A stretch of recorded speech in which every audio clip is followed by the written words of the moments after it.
In this video clip, we depict a perfectly competitive market and show the adjustment from short-run to long-run equilibrium. Initially, firms are shown as earning positive economic profits.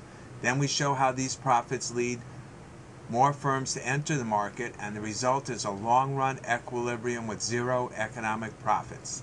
The left-hand side graph depicts a market for technology devices. The equilibrium occurs at the intersection of supply and demand, pointed to by the red arrow, where the market price is $5 and the quantity is 2,000. The right-hand side graph depicts a perfectly competitive firm. Because the firm is perfectly competitive, it is a price taker and the demand curve is horizontal, intersecting the vertical axis at the prevailing market price of $5. Its average total cost curve is coded green. Its marginal cost curve is coded red. Its profit maximizing point occurs at the intersection of the horizontal demand curve and the marginal cost curve, which we point out with a black arrow. The firm's profit maximizing output level is directly below the intersection and is 5 units. Total revenue will be the product of 5 units times the price of $5 or $25.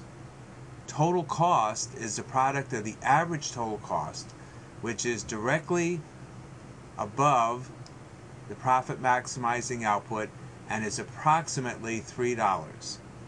Total cost is the product of $3 times 5, output 15. Profit then is represented by the rectangle beginning at the $5 price down to $3 and across to 5 units of output, or $10.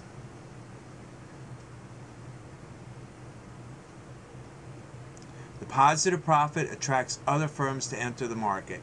In the left-hand side graph, we represent the entry of firms into the market by a rightward shift of the supply curve. As firms enter, output increases and price falls. And the market price now becomes $3.